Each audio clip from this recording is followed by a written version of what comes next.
by limiting it to say that Israel-Hamas, it sounds like, it's a small scale where if you're not Hamas, then you're not targeted. But in fact, you are targeted for the mere fact that you are Palestinian living in your land.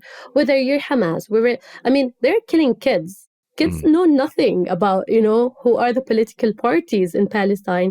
They have killed so far 13,000 child in Gaza. And are those Hamas? They know nothing about what is happening in Palestine.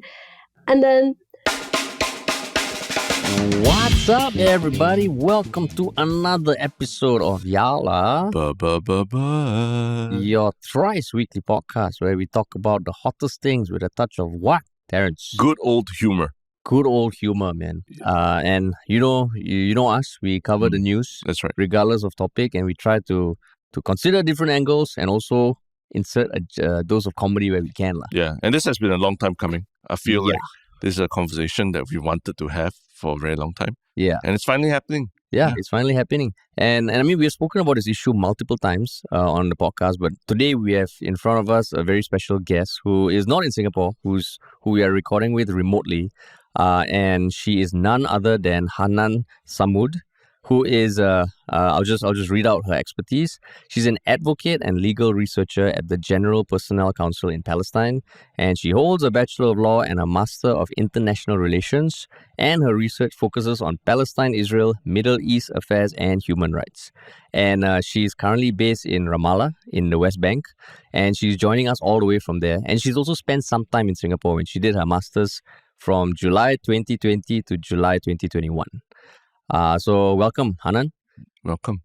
Hello. Good morning, guys. It's morning here. It's morning here. Oh, yeah. It's a 5-hour time difference, right? Yeah, it's 10 a.m. in the morning. Yeah. I know this is maybe you can give us a brief background about like your story, because we know you're based in Ramallah now. You spent some time in Singapore, but just for our listeners to have some context of your background. Yeah. Thank you for the introduction. I'm Hanan. I'm Palestinian. I did my bachelor in Palestine, and then I got scholarship to do my master's in Singapore in NTU. So I did international relations during COVID. So I was in Singapore from July 2020 to July 2021. And then I came back to Palestine. I work as a legal researcher. And, I do some writing and some human rights activism. And, it got intense lately after the war in Gaza. But yeah, I'm a Palestinian. And yeah. I mean, just in terms of your understanding of Singapore, you spent about a year in Singapore. Was that your first time experiencing Singapore in that year? And generally, what are your memories or experiences, how you feel about Singapore? Yeah, so Singapore was special, opportunity because it was my first time to live abroad. And then my first master's and my first time to be in Southeast Asia. So everything was happening for the first time. I've never been far away from home. I've never taken, a plane for straight 8 hours from, the transit country to Southeast Asia. It was my first time in Singapore. And, at first you have this cultural shock because where I come from, it's very different from Singapore in terms of everything. And then there was COVID. So the layer of, complexity was high because, Singapore, there were a lot of, all over the world, there were restrictions, but in Singapore, they were like a bit tight because here we were taking it, we're just trying to get away with things here, but in Singapore, you cannot do that. But yeah, it was special on everything. I have made a lot of friends and we're still friends until today. It opened my eyes to a lot of things happening at that part of the world. I saw things differently because I was in Singapore. I looked at home differently when I was in Singapore. During that time, one war of Gaza happened in 2021, and there was the Sheikh Jarrah neighborhood case in Jerusalem. And then there were like protests happening in Palestine, and I was in Singapore, and that was the first time of my life, to read or know news about home while being abroad. And that was like, like a weird experience, to be honest. Like, I wanted to be here. I wanted to be in the action. I felt like, helpless and hopeless, and what I can do in Singapore. No one knows anything here. Like, do I, like tell people what is happening? Do I protest? What do I do? Do I keep silent? So it was an interesting experience, and I'm grateful for that experience. I came back to Singapore after a year because in 2022 I visited Singapore again as a tourist because I wanted to experience the country without restrictions, without the queuing in line, the QR code, the masks, everything. So it was, another nice experience. So yeah, this is my experience in Singapore. So you went back at the end, like second half of July 2021, right? Yes. And I mean, one thing before we even go into the crux of the conflict that's happening right now, you mentioned that even coming to Singapore, you had to go through a transit country, right? Yeah. So what is the process like when you left Palestine to come to Singapore? Because I mean, for us, like for countries around the world, travel, you go to the airport, you fly off. What was it like for you? Easy peasy. So for us, it's a reality. When I was in Singapore, I was shocked that it's that easy for people to travel, because all the time I've traveled before Singapore. And all the time I thought that people might have some difficulties when they travel. I've never thought that it's this easy to just carry your bag and carry your passport and then just leave. I've never imagined that there are people living like this. And then for us, because, Palestine is occupied, is fully occupied, even the areas under the Palestinian Authority control. And then when we're talking about occupation, we're talking about borders occupation as well. So we share a border with Jordan on the east. And this border is supposed to be Palestinian lands, like, the West Bank. We call it the West Bank because it's the West Bank of the river, the Jordan River, that separates Jordan from Palestine. So there's Jordan, there's Palestine, and there's the river. So the East Bank is Jordan, and the West Bank is Palestine. So whenever we want to leave the country, because Israel denied us to have an airport, and we used to have one in Gaza before they destroyed it in 1996. So we need to cross to another country. And then from this country, which is Jordan, from Amman, we fly off to our destination. And in order to cross, when you say that, it seems like, yeah, okay, not that bad. But I know Singaporeans, whenever they think of border crossing, they think of to cross from Singapore to JB through Woodlands or through whatever cross points you have. And then I experienced that once. Like, I crossed from Malaysia, from JB to Singapore when I came last time. And it was like so easy. We were in the car. My friend was driving. I just show my passport. He show his IC or his passport. And then, they let us in. And then I was like, do you call this a crossing point? And he's like, yeah, what do you mean? I'm like, because for us, it's different. We need to go through 3 layers of security checks. So if you're on the Palestinian side and you want to leave the country to Jordan, so the first checkpoint or crossing point, it's the Palestinian Authority. So they check your papers and everything. Then you get onto a bus, and then it drops you after 3 minutes. There's the Israeli checkpoint, which is another one. You align from the bus, and then you enter this hall and you go through the x-ray, machines and everything. They check your belongings, everything you have. They check your passport, and then they let you in. Depends on whether it's busy or not. Sometimes you get interrogated. Sometimes, they thoroughly check you. It depends how long it takes. So you have no control over your time. It can take few hours. It can take, a few minutes. So it's not guaranteed. And then after that, you take another bus. You go again into the bus, and then the bus takes you to the Jordanian border, which has at the Jordan, border, and then they check you again. So you align again, they check your passport again, your papers again. And at each stage, you need different papers. So the process is complicated, because in Palestine, you're fine. It's like you just show your ID and your passport, and then at the Israeli border, you show your passport and other things they ask you about. And then at the Jordanian, they ask you to fill some forms and some documents. And then, like, the process is, for us, we're used to it to the extent that it became part of our lives. But whenever I think of it from an outsider lens, I feel like it's too complicated. And then we get in the bus, and then we're in Jordan, and in Jordan you're not allowed to do whatever you want. So if you want to travel from the airport, they ask you to go straight to the airport. And if you're staying in Amman, like, they ask you to tell them which relatives you're staying with and what you're exactly going to do in Amman. So sometimes it takes one day to travel from just to cross the border. And then you have to travel again to take your flight. So sometimes we start traveling 1 or 2 days before. And then the border has timings. So you're not free to go whenever you want, because, for instance, Fridays, Saturdays, it works because of the Jewish holidays on Saturdays, it works until 12 p.m. from 8 to 12. So that's 3-4 hours only. And then other days, it's until 4 p.m. So if your flight, let's say, arrived in Amman at 9 p.m., you cannot cross to Palestine the same day. You need to wait. You need to sleep in Amman, and then you need to come to Palestine the next day.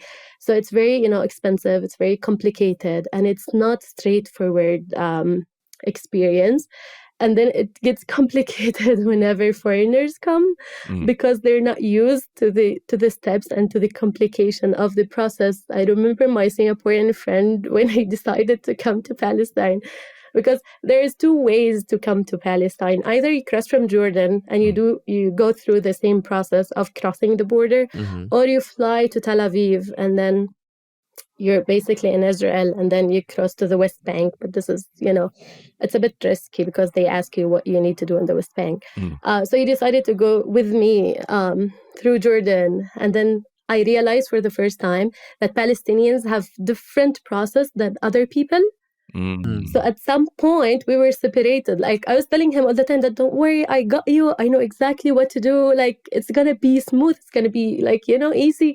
And he was so stressed because it's the first time he's in Palestine. He have been hearing about it all the time. And he's Singaporean. You guys are used to some certain of organization. You're used to everything to be easy, clear, and has instructions.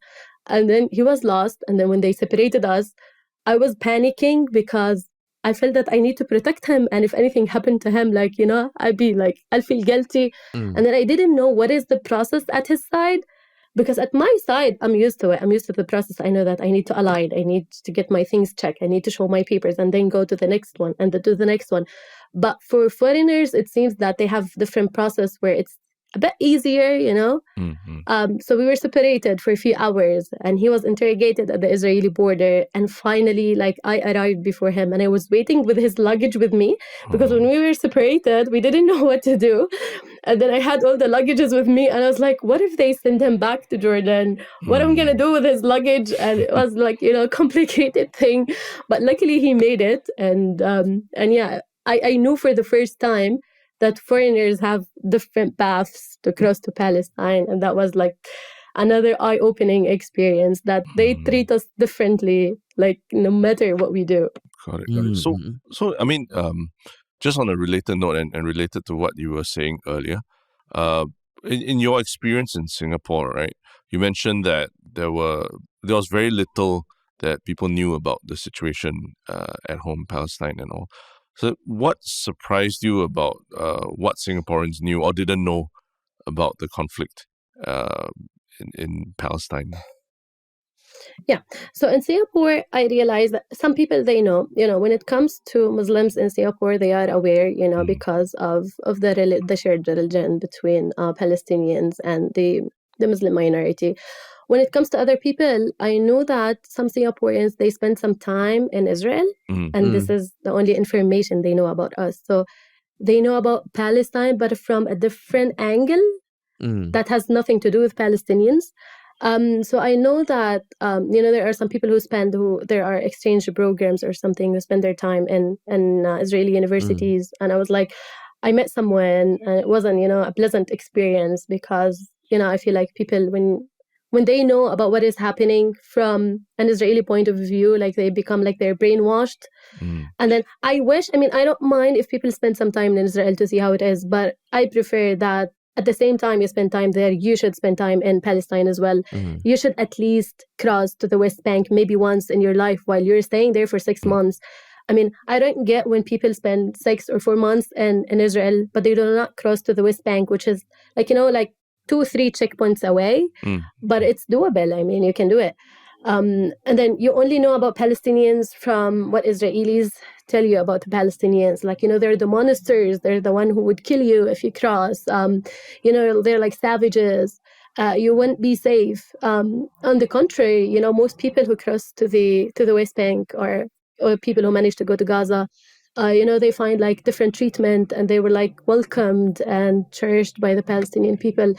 So yeah, there are those two types of people, and there are like the third group of people who are they know nothing about it, and they feel that it has nothing to do with us. Like, why would I care about what is happening in the Middle East? It's very far from home, and yeah, the three groups I've experienced the three groups.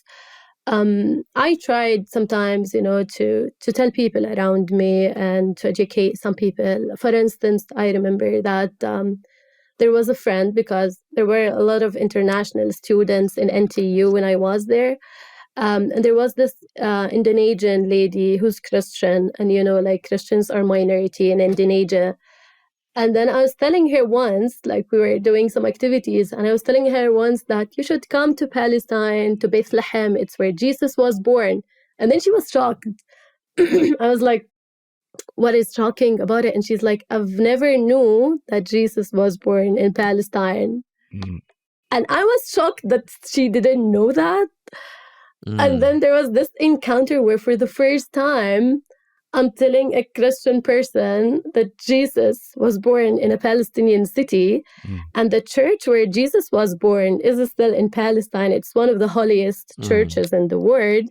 And then there's another church in Jerusalem where Jesus believed to be crucified at. And then we have two of the most important churches for Christians around the world in Palestine.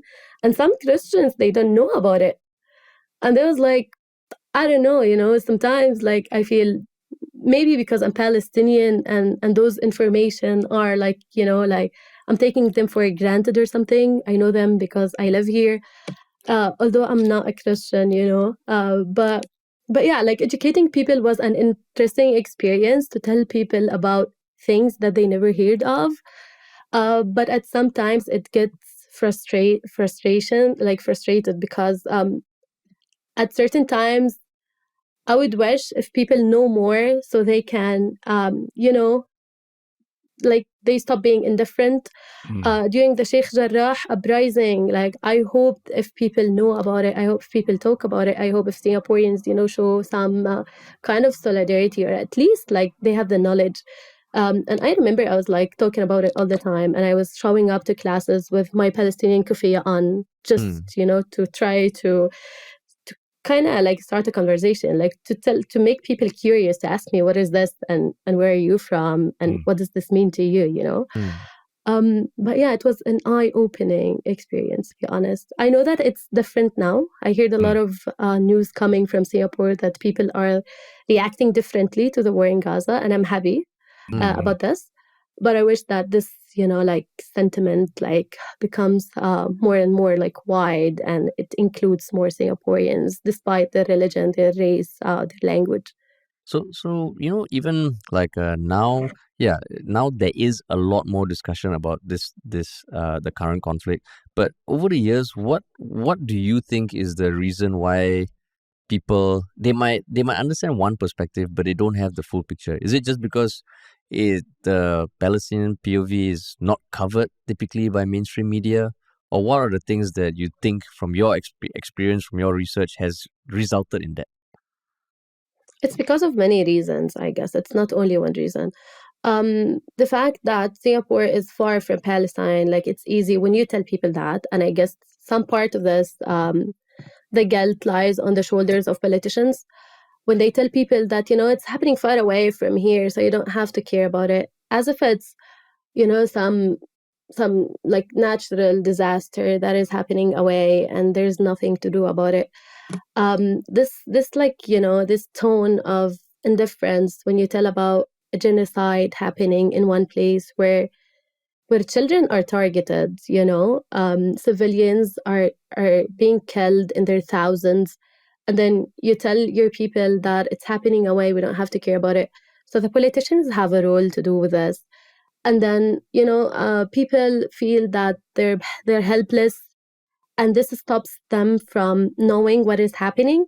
I mean, I know at sometimes you feel that there's nothing to do, but that doesn't stop you from knowing what is happening. To know what is happening is one key to try and solve it, because if you don't have the knowledge, that means you're ignorant, and if you're ignorant, that's a tool of oppression.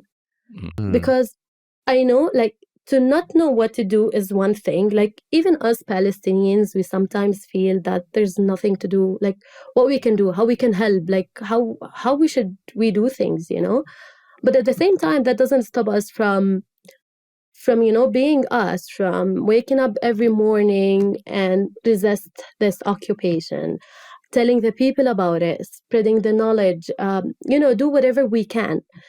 And the one thing we should start with is learning about it, because if you learn about the Palestinians, it opens your eyes to a lot of things around the world. It's not only the Palestinians who suffer.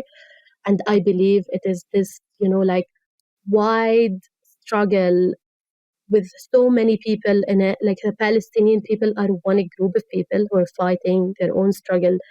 But there are a lot of struggles around the world that if you start looking at it from like this lens, that all struggles are connected in some way, it starts to change your way of how you see things around the world. You start be more critical and more analytical when you talk about events around the world, So I feel it is the politics that try to kind of tame people in a certain way so they be indifferent when things happening around them. But I believe people should resist this by educating themselves on it. It's I know the governments are here to blame, but people as well, they should do their part and learn, like start learning themselves, even with whatever capacity you have. You shouldn't be like to try to aim to be an expert on the matter, but at least to listen to people from that place, to talk to them, to read maybe about things that they recommend, to hear news from different outlets, to not rely on mainstream media, because we know who control the narratives. And then after that, after you have this basic knowledge, maybe then you start to understand what is happening, and then you feel that maybe you can do something, because without knowledge, action is hard. And when you have the knowledge, you can act based on that knowledge, Yeah. So just now you mentioned that there's one thing about educating yourself, the people educating themselves about what's going on. But just now you mentioned that you're seeing kind of more solidarity from people around the world with regards to the conflict right now. But what does solidarity actually mean to you? Because you can like a post, you can share a post, but what can individuals who feel strongly, who have done their knowledge, actually do that could result in something? Yeah. So solidarity is very important, and I am very proud with everything happening today at the world. I'm very proud of the students, and in different places in the world, like starting from Colombia and ending and somewhere in Latin America or somewhere in Africa or in Asia. In Japan as well, I saw some solidarity movements yesterday in some Japanese universities. So the span of solidarity gives the Palestinian people hope and tells them that you're not alone, and we're here with you, and we hear you, and we know you're suffering, and you're not alone. So this gives the Palestinians this push, that they're not alone on this.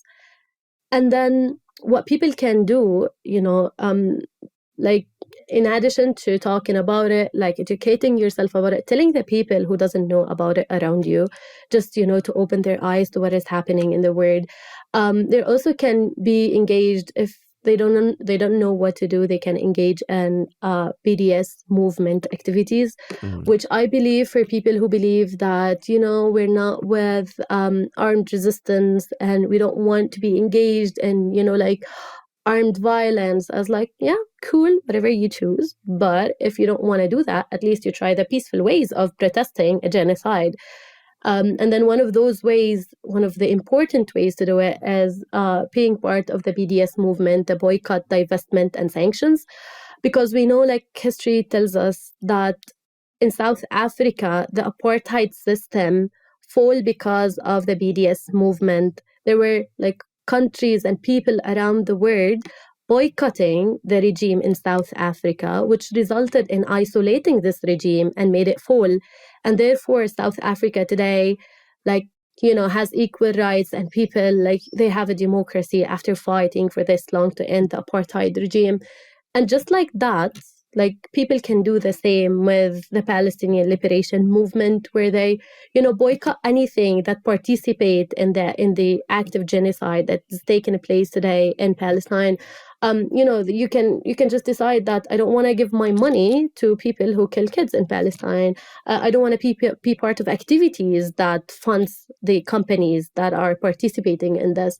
And by saying no, by saying I don't want to give my money to dirty business, you're kind of taking a stance. And this is a very peaceful stance because it's your money and you do not want, to donate your money to corporates or to companies that are actively engaging with supporting, armed weapons or whatever, whatever genocide is taking place. So one of the important ways today is BDS.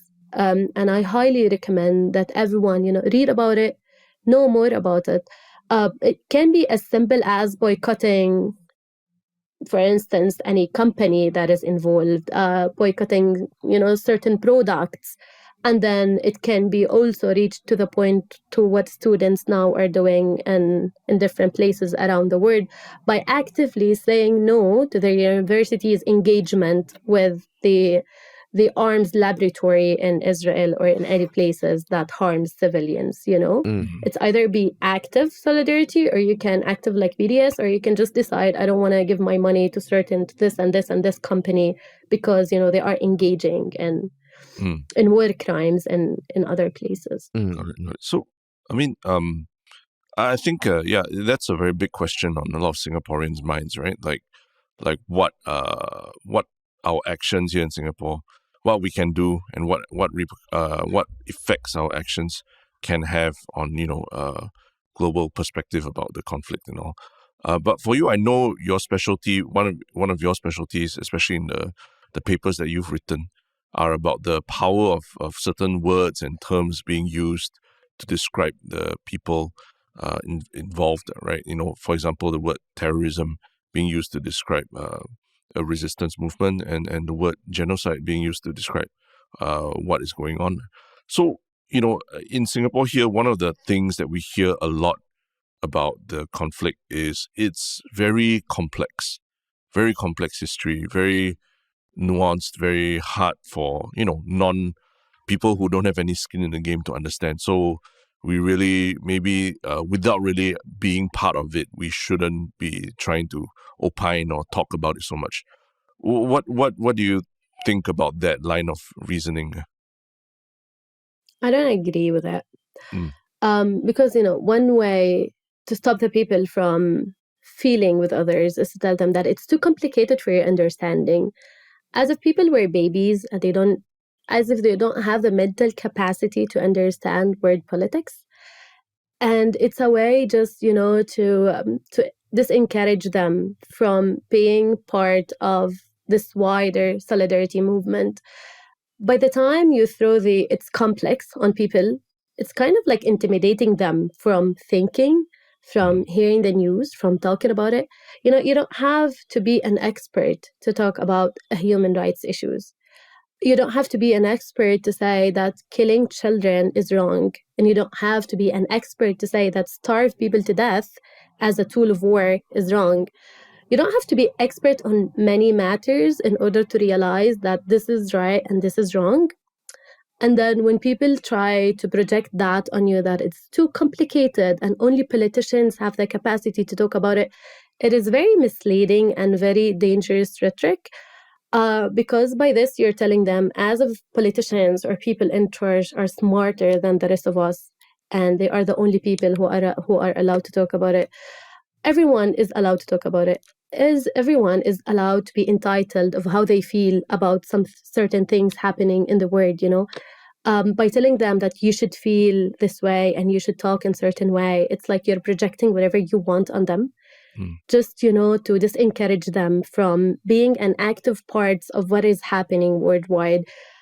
And then when you start to think about it, yeah, it's complicated, then let's make it simple. If it's complicated, let's make it simple. Let's start with the basics. Let's learn how this got too complicated for us to understand, because it started at one point. I mean, it didn't start in a vacuum. We didn't wake up one day and then we heard of the Palestinian people. Maybe some people heard of us recently because they have not been following what is happening in Palestine.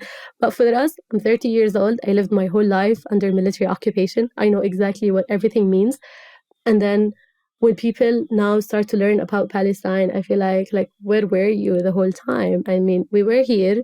We haven't, jumped from the sky yesterday or on October 7th. I mean, we've been struggling with occupation and settler colonialism since 1948. And then we have been resisting this occupation since that time. But the only time you hear about us is this time when we decided to fight back and when we decided to hurt them in a way that, the whole world was appalling what the Palestinian did in October 7th. I was like, this is one episode that you watched, but there are a million of episodes before where we used to take the hit and then, no one would say anything about us getting hit. But then the whole world is talking how Israel got hit for the first time. And this shouldn't happen. I mean, Palestinians have been under this oppression for as long as anyone can remember. But because of people didn't hear about it, that doesn't mean that it started recently, And then after the war ends, and I know that some people may start stop talking about it, but if you from time to time check on us, you would realize that we're still fighting and we're still resisting. It won't vanish if a ceasefire is achieved tomorrow, let's say. I mean, we want a ceasefire, of course, but the occupation wouldn't vanish yesterday, tomorrow, if a ceasefire is achieved. And then the oppression of Palestinians wouldn't stop. And then the apartheid wouldn't stop. It needs, this long fight and this long struggle in order for the Palestinians to get their freedom. And this struggle should be collective. I mean, anyone thinks that this is unjust, this is unfair, should take part of this, whether to talk about it, to educate people, to participate in BDS. But yes, I mean, the way that this narrative is shaped, that's just to disencourage people to not feel with the Palestinians, is just ridiculous, and it's a tool to silence people. Because I mean, let people know and let them decide for themselves. It's not that we Palestinians tell people to educate themselves about it because we want them to be at our side. We want them just to know what is really happening without anyone kind of affecting, their views or their opinions on this. Just learn from sources, talk to Palestinians, try to not listen to mainstream media because, they will try to make the oppressors the victim and make the victims the oppressors. And they change everything in a way that is so ridiculous. And then after that, you decide whether it's complicated or not. But before this, do not say it's complicated, because I know for anyone today, after this time, who says that it's complicated, I know they haven't done their homework. They haven't done any readings. They haven't done any, searching. They haven't been talking to Palestinians. They have been doing nothing, and then at the end of the day they come and tell us it's too complicated. Like, you were sleeping all the time, of course it's complicated. Like, where are you expecting to get your information from if you're not seeking those information? They wouldn't jump from the sky. I mean, we're trying to do our best as Palestinians to tell people about it, but at the same time people should do their homework and try to learn about it from whatever sources they feel they're more comfortable with, Yeah. Whatever you decide, just learn, just educate yourself, and after that come and tell me that it's too complicated, still too complicated, and then maybe we can have a real conversation. But before this, it's only excuses. So like I think what you said, it is in some way, I think now there are more people reading than ever before, but it's still like everything that we have heard so far or read so far, it's from a very high level. And one reason why we wanted to talk to you specifically is because just to understand what life is like under military occupation. Because you mentioned that 30 years of your life you have grown up under military occupation. Like, what is life like in Ramallah, in the West Bank?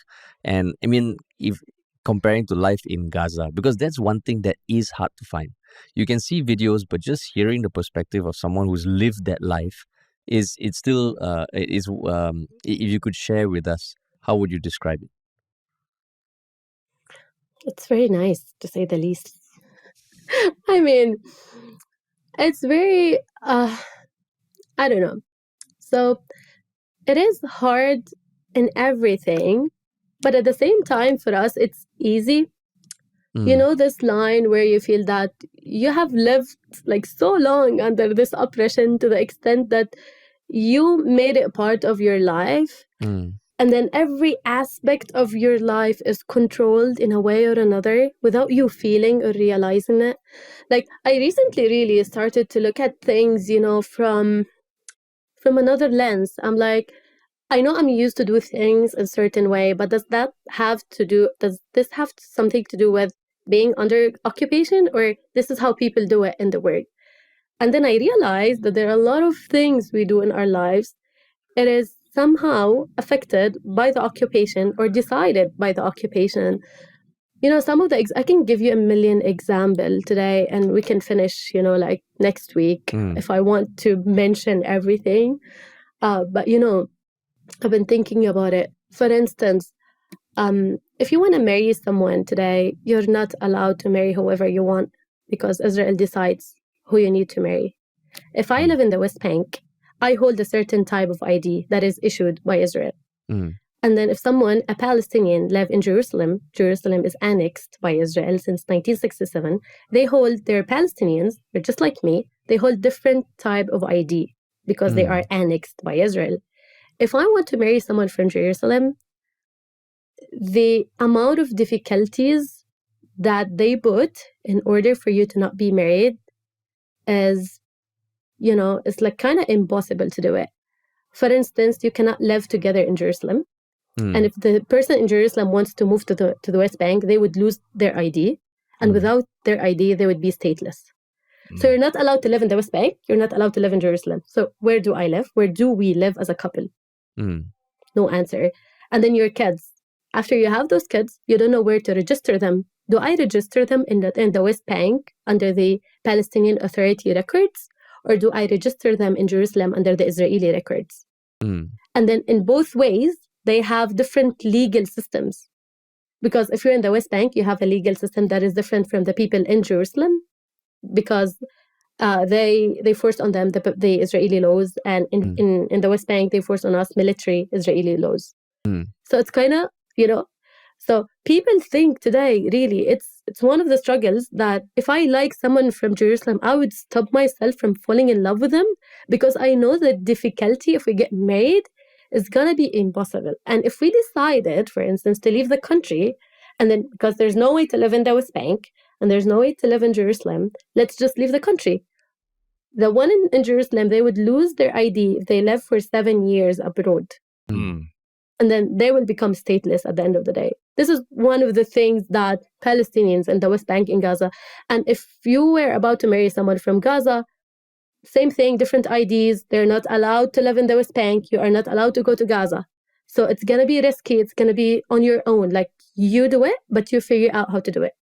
Because there are laws that you need to fight in order to be together that are like, they are designed in a way that to stop us from thinking of doing it. And then, if you were about to marry someone foreigner, for instance, I had this talk with many people, and then your spouse are not allowed. There is a new law that Israel issued that is applied for Palestinians in the West Bank and Gaza, that they are not allowed to reunite with their partners from abroad, and because their partners should get a visa from Israel, and Israel would decide when to give this person a visa and when not. So, for instance, I would be on a visit to Palestine and my spouse wouldn't be allowed to enter. And if I about to leave the West Bank, they start to count like 3 years, I guess. And if I extended that period, I would lose my papers. And then if I lose my papers, I wouldn't have, the right to come back to Palestine. I would be exiled. This is one example about falling in love, and it gets more and more complicated when you talk about people in different places, because each place has different rules that applies to them. They have different ID, they have different systems, and it gets ridiculous with every law that they issue in order, to make our life impossible. And then, for instance, when I was in Singapore, one of the things that shocked me is the internet service. It was so efficient, so fast, so everything. And then here in Palestine, the internet service is shitty. And then I realized that there's a law that denies us from getting a 4G, for instance, for our telecommunication system. We're not allowed to have that. So what we use today is a 3G system. And then we're not allowed to get 4G or 5G. Israel has 5G, but Palestinians are denied from getting a 3G because there are certain laws that, that control them. And Israel is the one who should issue you the permit to do so. If you don't get a permit from Israel, you're not allowed. So our internet services is controlled by Israel as well. And then there's a right to movement. You cannot move freely from one Palestinian city to another Palestinian city without being stopped by military checkpoint all the way.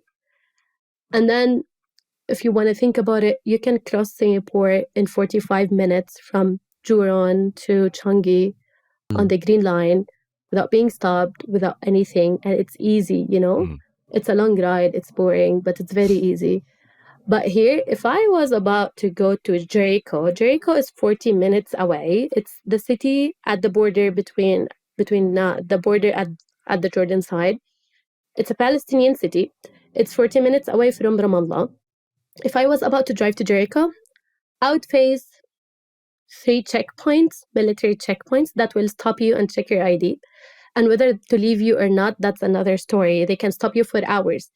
And then the soldier would be 16 years old, 18 years old, and they would be playing on their phone and let the line, be as crowded as it can get, just to make the Palestinians so frustrated to the extent that they want to leave the country, They do everything to empty the land of its people. You can be under the sun in a very, very, very hot weather for 3, 4, 5 hours for no reason, just because the soldier doesn't feel like let you in. And it happens all the time. And it got really bad when the war started in the West Bank. People are spending most of their lives on the checkpoints just to allow them to move from one Palestinian city to another Palestinian city. Sometimes we're talking about a city and its villages, because in Palestine there's a city and there are the villages around the city that, it's part of the city, but the villages are around it. Sometimes in order to cross from one village to the city that you follow, it takes you hours. Although without checkpoints, with nothing, it takes you a few minutes. Sometimes the 15 minutes drive takes 3 hours. And imagine, this is just a small part of what Palestinians have to go through in order just to move from one place to another. And then there are a lot of Palestinians work in different cities. So imagine that you need to come to work every morning and be stopped at a military checkpoint for 3 hours. That means your day starts at 4 a.m. in order to arrive to Ramallah, for instance, at 11. And this time, you're stuck in your car. You don't know what to do. You're sleepy. You're tired. And this is the start of your day. And the same thing happens when you're about to leave work and go home. Some people sometimes stuck in the cities, and then we have those, like community initiatives where people would jump on like Facebook pages, like you can stay at my place, you can come here, you can come there, and people start to rescue each other because at sometimes when it gets like like really bad, they close the checkpoints and they tell people whoever in is in and whoever out is out. Like there's nothing we can do about it, just go away. And then if I'm not from Ramallah and I'm stuck on the checkpoint, what options do I have to do? And then, Palestinians, like communities, they start to take people in, like totally strangers. We don't know them. And then you can stay at my place. You can stay here. You can stay there. You can stay in your car. It gets, like everyday life is a challenge. You wake up every morning. You have no control over your day. You don't know how the day is going to pass. You don't know whether it's going to be an easy day or not. And even if you go to work, you're stuck at the checkpoint, you come back, you're stuck on your way back, you're finally at home at 7, let's say, p.m. because we finish work at 3. This is one shock that Singaporeans always, they're shocked that we finish work early. And then you're home by 7 p.m., let's say. There are night raids to your home.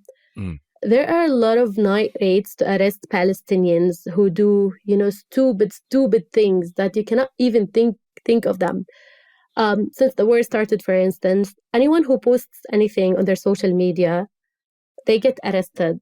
For instance, in Jerusalem, people have, when the war started, because they were mourning the deaths of Gazans, they have changed their profile photos to a black background with nothing. I mean, they have said nothing, but because they have changed their profile photos to black background, they were interrogated and arrested because Israeli authority assumed that you are mourning deaths in Gaza, and by that you are supporting terrorism.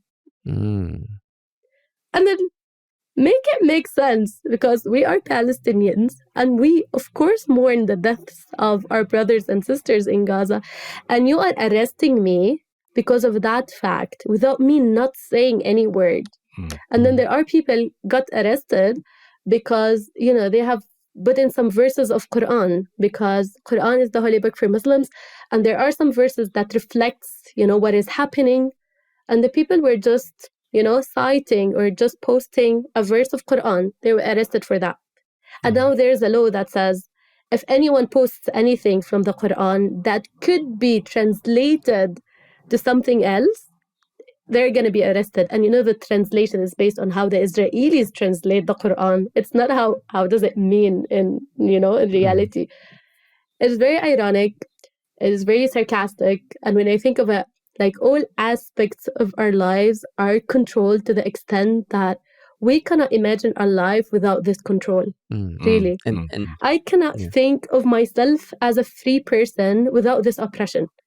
Because it takes part in every aspect of my life. Like when I want to move, when I want to live abroad, when I want to study, when I want to travel, who am I going to marry, what internet service I do have, where to live, because you're not allowed to freely allocate yourself from one city to another. You need to get permission, because your ID says that you live in Ramallah, and in order to relocate yourself to another city, for instance Nablus or Jericho or Hebron, you need to get a permission in order to change that on your ID, and the permission comes from Israel. And then it gets more and more and more complicated to the extent that your water is controlled by them. Like, in summer, they kind of control us in a way that we hate ourselves. Like, now summer has started in Palestine, and then the amount of water the Palestinians allowed to have is very little compared to settlements in the West Bank.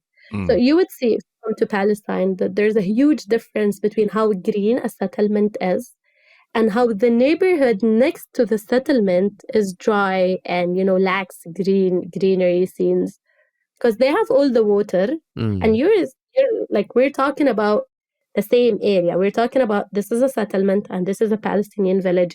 The settlement gets everything, and then the Palestinian village are left with nothing. They're not allowed to move. They're not allowed to have access to water. They're not allowed to, water their plants. They're not allowed to harvest their olive trees. They're not allowed to do anything. And then they tell you how they make the desert bloom.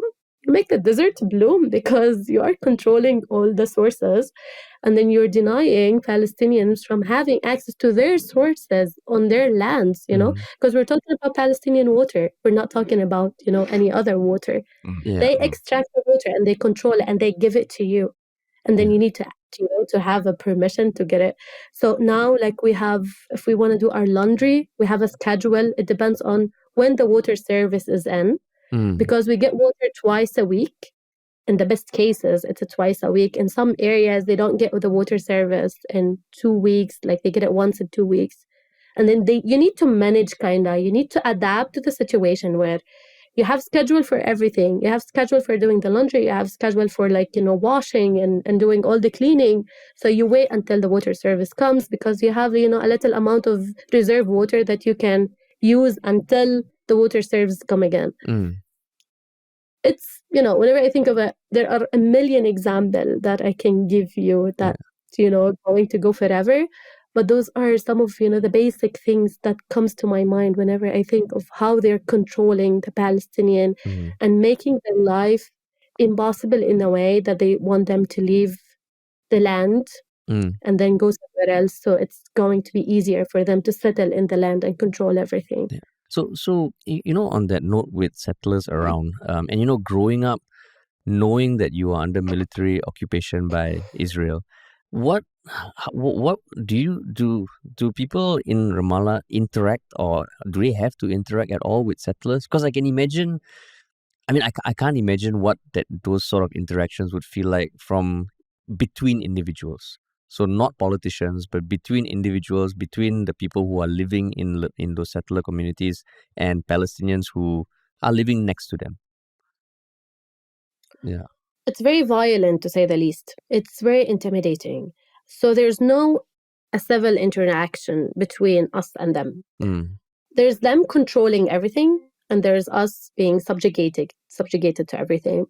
For instance, if you have heard of the settler violence recently, where because the way that settlements design, they are kind of occupying the top of mountains around villages. So they are on top, we are on the bottom. The way it's designed, it tells you that who controls who. Like, we are controlling you, we are watching you, and whatever you're trying to do, we're going to attack you. So this is one. If you come to Palestine, just look on the top of the mountains and you know that this is a settlement and this is a settlement and this is, without anyone telling you anything, Like, when my Singaporean friend came, I was like, this is on top of the mountain is a settlement. And after that, he was pointing at the top of the mountain. It's like, yeah, is that a settlement? Yeah. This is yes. So you would tell how the settlements are designed. And then they have, unique shape because they're green. There are many, many villas, We live in, in a very complicated urban designing because, of course, we are not allowed to build houses without getting permit from Israel. You're not allowed to expand your house. You're not allowed to build a balcony. You're not allowed to plant a tree without getting permission. You need to get permission for everything. And if you do not get that permission, your house will be demolished. This is one thing. And then you can tell that the way it's designed, that those people are controlling those people, although we are living in the same area. And then another thing, that settlers are fully armed. They carry guns, and they do not carry any guns. They carry those M16, those are huge guns that are scary, And this is a civilian. We're not talking about soldier. We're talking about a civilian settler living in a settlement in Ramallah. He's carrying this gun, this, firearm, and he are allowed to shoot on his convenience. Whenever he feels threatened, and, threat is very, subjective. I can be threatened if someone breathes next to me. I can be threatened if someone is waving to me. I can be threatened, because you have the capacity to decide whether you're threatened or not. And no one judges you, and no one, controls you. You're allowed to do whatever you want. So what settlers do recently, they attack Palestinian villages in groups, and they are fully armed, and they burn the houses and cars and livelihoods of Palestinians. And they are free to do so with the protection of the Israeli army. So there would be the Israeli army. The Israeli army would be protecting settlers while they are burning Palestinian homes and trees and cars. And why are they like shooting Palestinians randomly? Just because they feel that, you know, like we're like we're doing something because we're defending ourselves and they are the threat. And Palestinians, they are not allowed to hold guns. And then if someone has a gun, they would be arrested, of course, by the Israeli military. So you have like two group of peoples. One of them is fully armed, is controlling everything, is protected by the army. And one of them are not armed. They have nothing to protect them. And they are being targeted easily just because, you know, like they are Palestinians. And if you read about settler violence, it's rising. We have almost 700,000 settlers in the West Bank. That's almost 1 million. They're going to be 1 million soon. They are armed. The license that were given to them when the war on Gaza started, I guess they have issued 250,000 license by the first few months when the war started, and they were giving them away. These are licenses to settle. No, licenses to carry a gun. Oh, okay.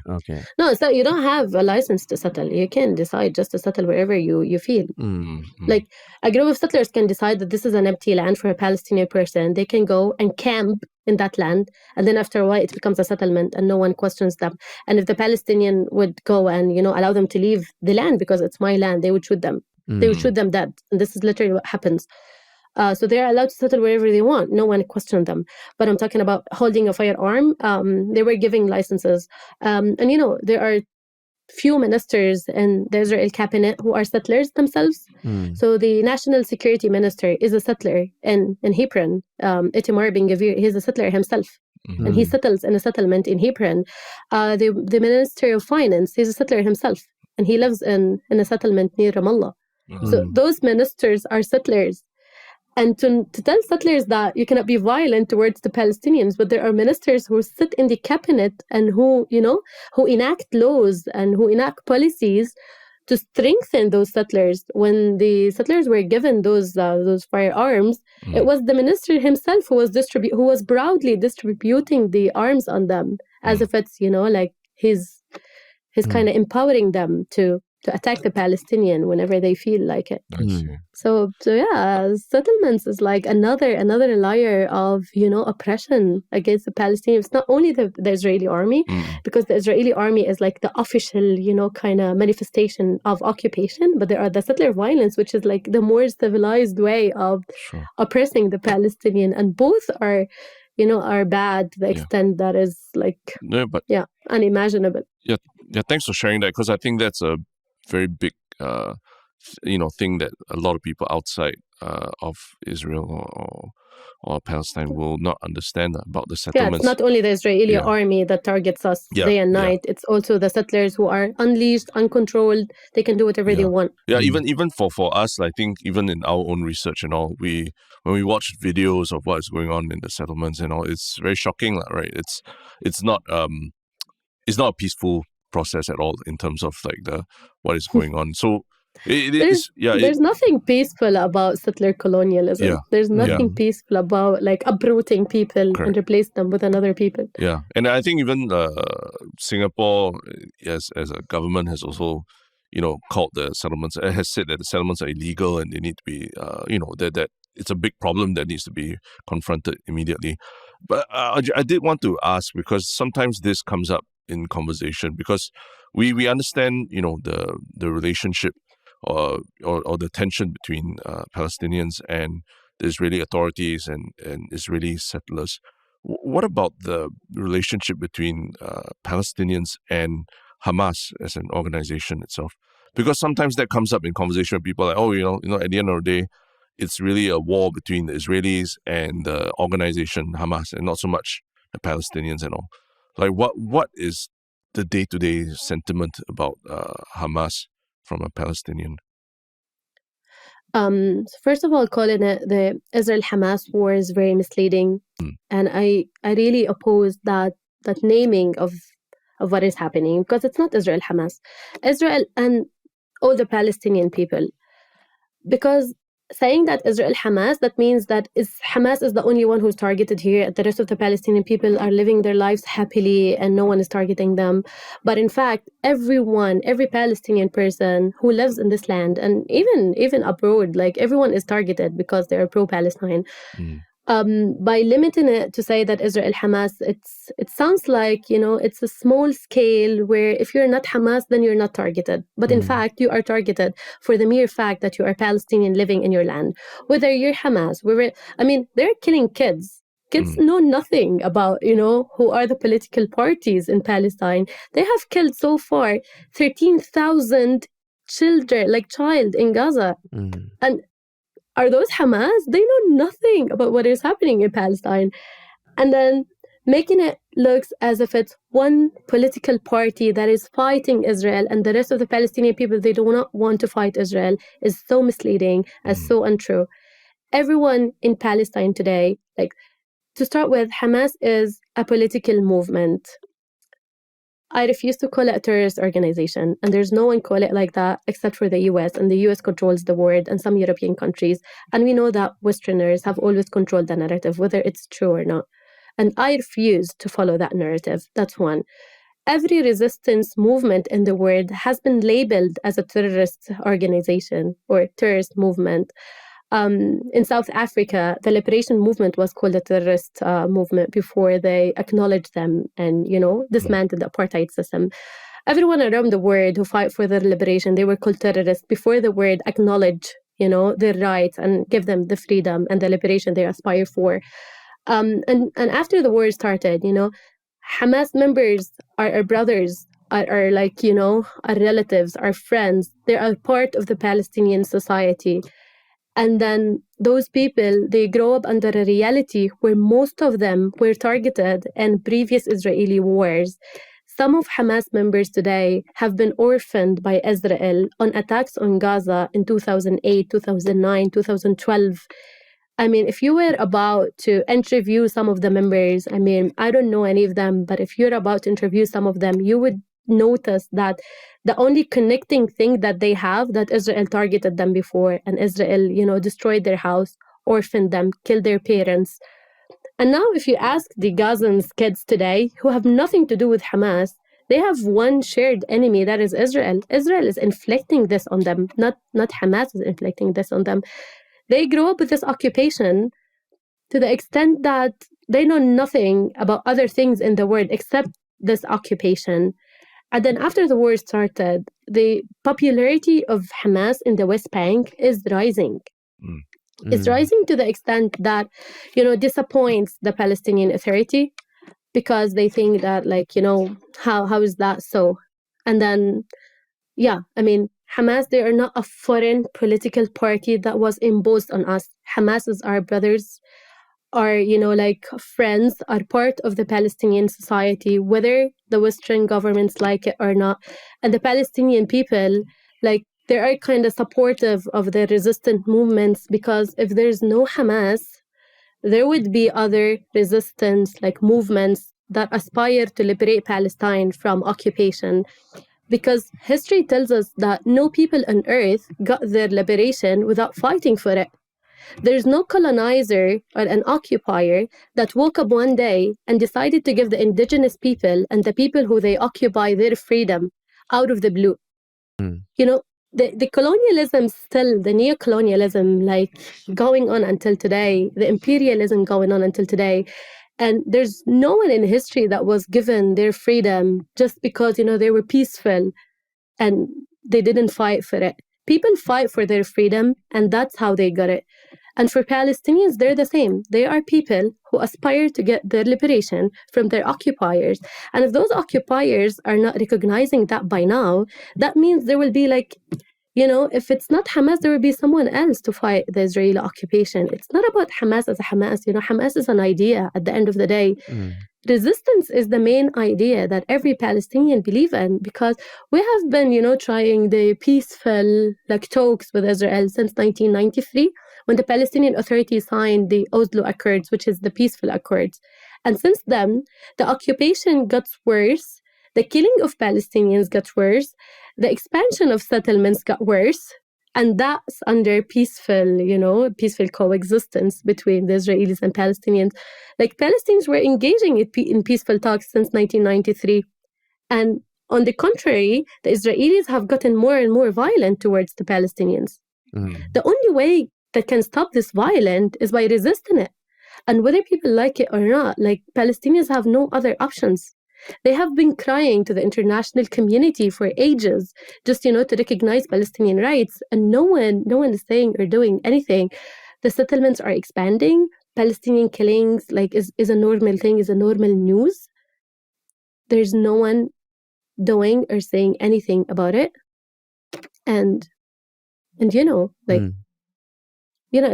been like this. And no one is recognizing that this has been going for so long already. And if this occupation doesn't end, there will be another, groups who will fight for their liberation, whether it's Hamas, whether it's someone else. The Palestinian Authority, the Fatah political party, it was designated as a terrorist party before they signed the Oslo Accord with Israel. The US was putting them on the terrorist list before the US, the same person who decided that, I can talk to you, you're not a terrorist anymore, and I can sign with you a peaceful accords, one day you're a terrorist, the next day, because I see there's an interest that I can, have with you, then you're not a terrorist out of a sudden. So, the interests change. And then just like the language we use changes based on it serves whose interests, So I believe, and all the Palestinian people believe today, if there's no Hamas, if they, happen to eradicate Hamas, let's say, although Hamas, it's an idea, it's not a political movement. I mean, it's not about the Hamas as Hamas, the military wing. It's about the idea of resisting a brutal occupation. This is what Hamas stands for. And I guess other political parties in Palestine, if there's no Hamas, Palestinians would come up with a new tool of resistance. And they will call it something else. I mean, I would call it whatever nice name you would suggest. But the same idea is there, that those people want their liberation and they will work for it no matter what it takes, no matter how long it takes, and in what shape or form. We do not care whether it's Hamas, whether it's something else. But this occupation needs to end, and it needs to end by resisting it. So what you said is that Hamas represents a movement, and what you're saying is that it's one narrative that I have heard in the media is that Hamas is using the Palestinian civilians as defense, and they were forcefully put in power. That the Palestinians themselves don't want Hamas in power. And how accurate is that, or how is that different from what is actually the truth? It's not true, because Hamas won a democratic election. When Hamas came to power, it came through election. So in Palestine, we only had few elections before Israel interrupted them and stopped us from having any elections anymore. So now the last election we had is in 2006, when Hamas was elected. This was the last election we had as a Palestinian people, because Israel is not allowing us to hold elections in Jerusalem. Jerusalem is part of the Palestinian, the Palestinian state. And then Hamas was elected to the office. People voted for Hamas when Hamas came to power in 2006. So this is how they got into power. And then they have formed the government in 2006. And at that time, the president, the BA president, was from one party. It is Fatah party, and then Hamas was another political party. So the president is from one party, and then the government is from Hamas. And then, they couldn't agree on the policies. They couldn't agree on how to govern the country. And at that time, Hamas, had a coup in Gaza and take control of Gaza, because Gaza was the city that voted most for Hamas. So, because if you look at the results, it was Gaza, it was different cities who voted most for Hamas. And then Hamas, they had a coup in Gaza and they since controlled Gaza. But the way they came to power, they had a coup in Gaza, that's true. But the way they got into power, it was through election. The Palestinian people all over Palestine elected them.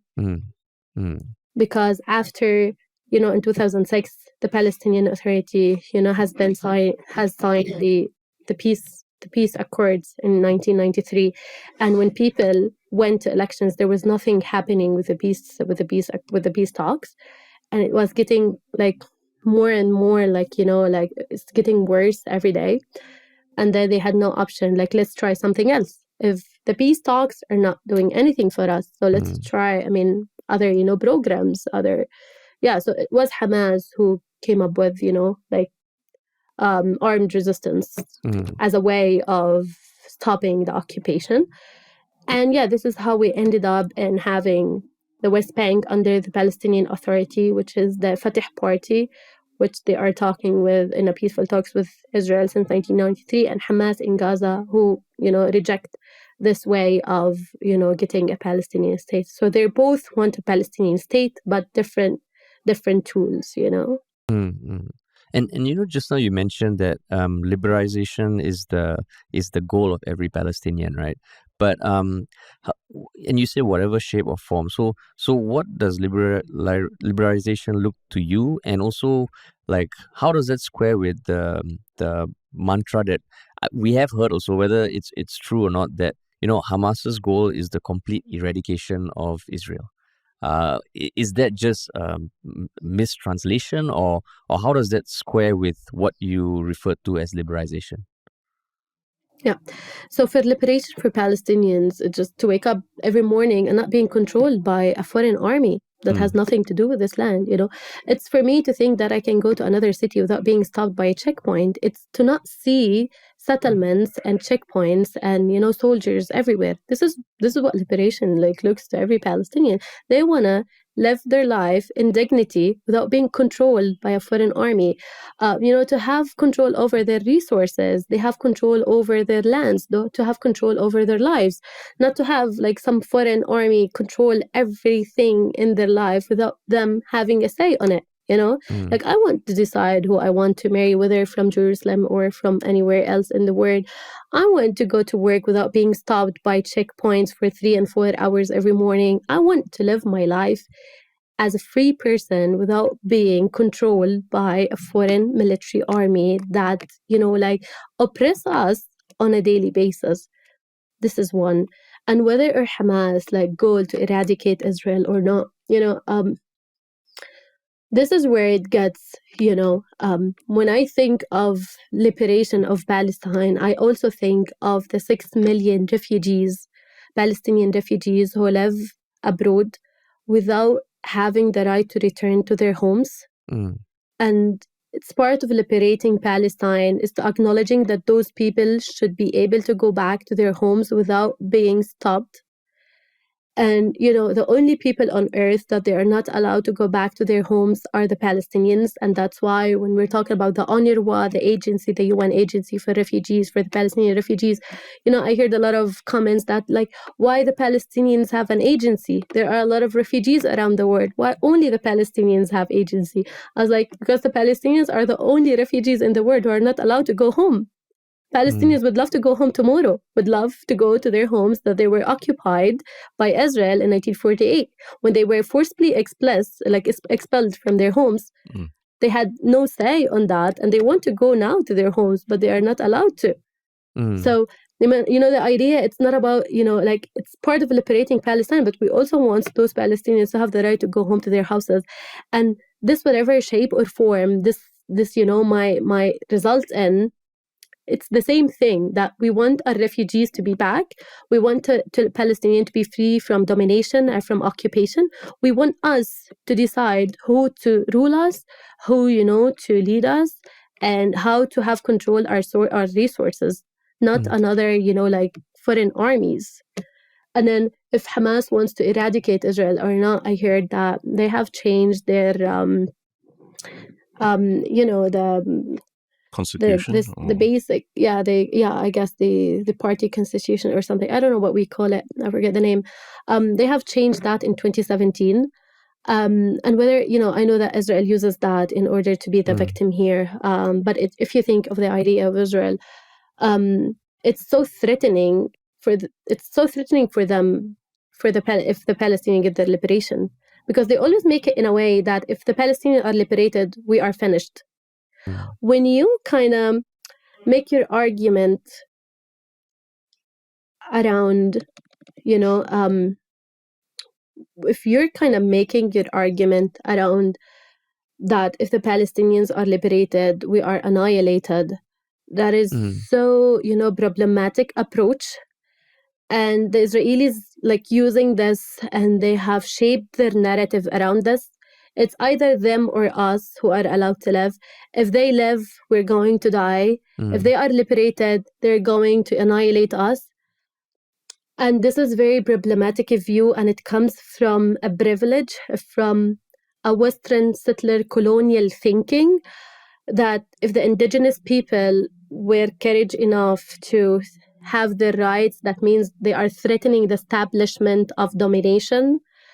And this is a very problematic way of looking at, how the Palestinians and Israelis politics are shaped. It's not if the Palestinians are liberated, then you are going to be killed. Palestinians, they do not care whether to kill you or not. They just want their liberation. And whatever way, whatever method, this is the end goal. The end goal is not to kill you. I mean, if I was liberated the next day, I wouldn't think of killing you. I wouldn't think of do not shape the narrative as if we're targeting you because of who you are. We are resisting your policies because you are occupying me. Whether you're Jewish, whether you're Christian, whether you're a Hindu, you are actively occupying me. And because of that reason, I'm resisting you. So do not use, the Jewish identity on us just, to disencourage us from talking about our rights. Because talking about that we are oppressed and we are living under occupation and apartheid regime doesn't have anything to do with your identity as a Jewish, We are targeting you because you as a system is built on oppressing us. And this is what we want to end. We want the apartheid system to end. We want the occupation to end. We want the domination to end. And after that, when we're equal, we might have this conversation, this peace conversation. Because you cannot talk to me about having a peaceful coexistence without, addressing the main issue, which is the power dynamics. We're not equal here. You're occupying me. You're oppressing me. You're effectively controlling every aspect of my life. So by the time we're equal, when we are liberated, then maybe we can talk about peaceful coexistence. But before that, before we're talking about liberation, before we're talking about justice to Palestinians, there's no coexistence, is going to take place here.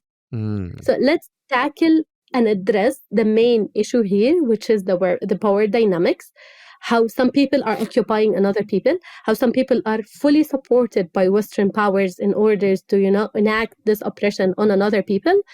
And then when this ends, then we can talk about peaceful coexistence with Israelis. And then maybe we can talk about, Palestinian political parties changing the way of, of doing things. But before that, nothing is going to change. And the Palestinians wouldn't stop resisting the occupation.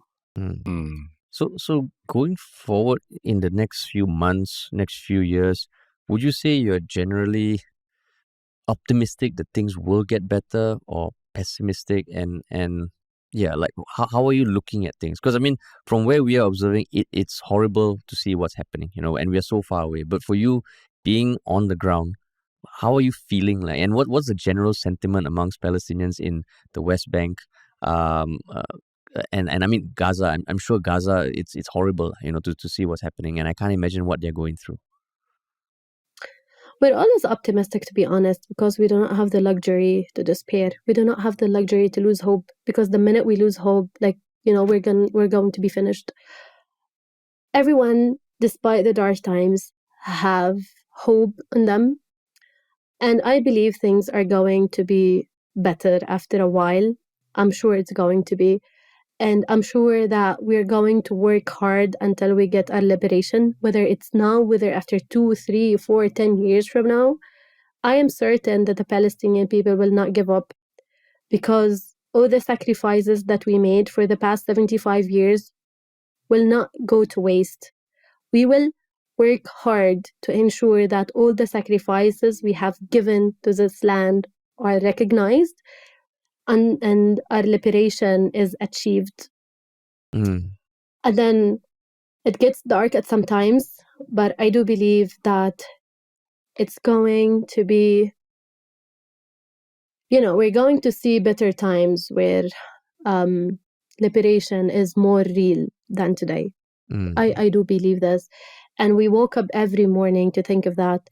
And it's the only thing that keeps us going. The only thing that keeps us, not being wasted, is the idea that one day those sacrifices will not go like that.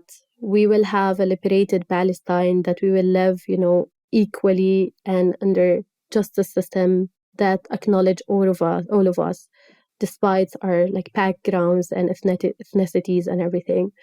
And in Gaza, I know it's very dark now, but I hope that this is a way of liberating Palestine.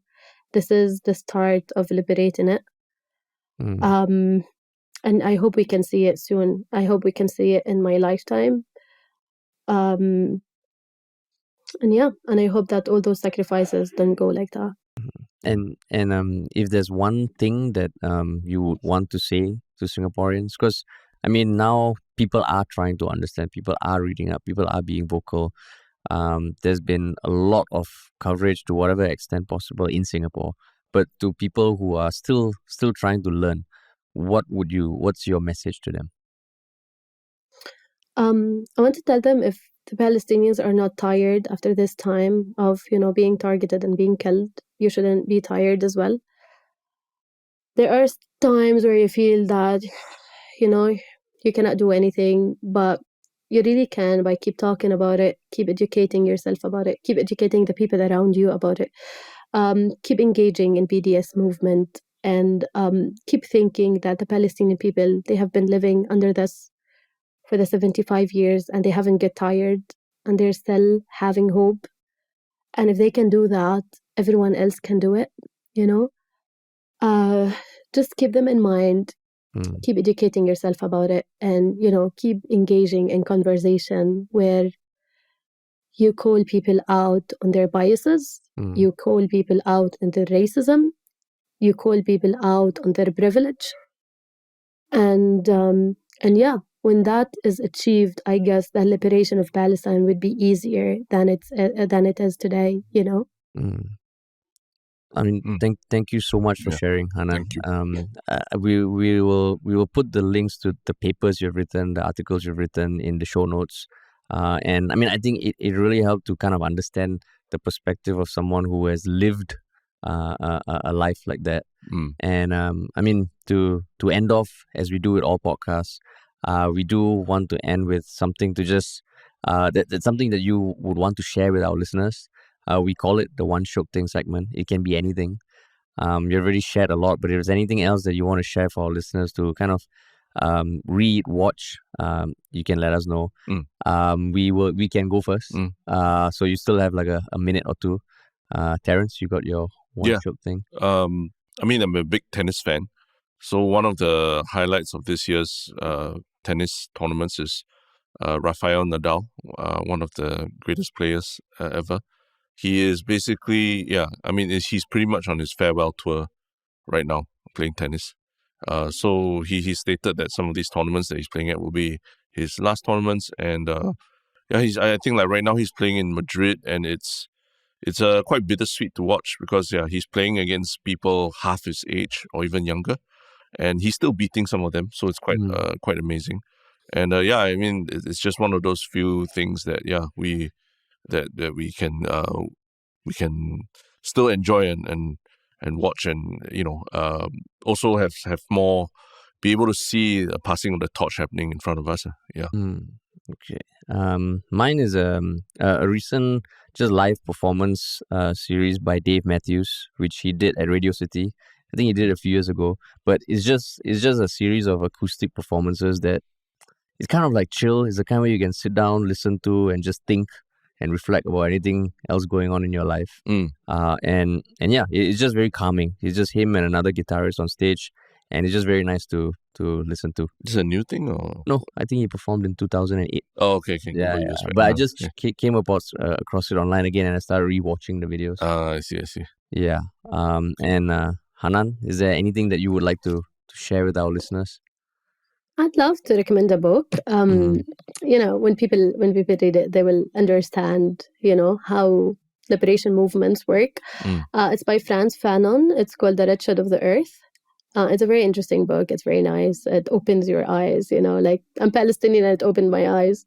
It's easy to find it online on a PDF version, but I can send you guys a copy of it. But yeah, it's called The Wretched of the Earth by Frantz Fanon.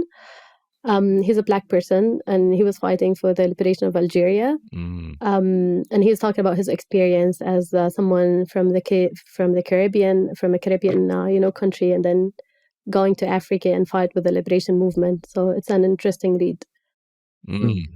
Okay. Well, yeah. Thanks for the recommendation. Yeah. And I mean, thanks again for your thoughts. Yeah. Thanks again for sharing your story. And hopefully our listeners can also understand a bit more about the situation that's happening in Palestine. Thank you. So thanks for joining us. Thank you for your time. You're welcome, guys. And thank you for having me. Take care, stay safe, and to everyone listening, thank you so much for listening, and we'll talk to you all soon.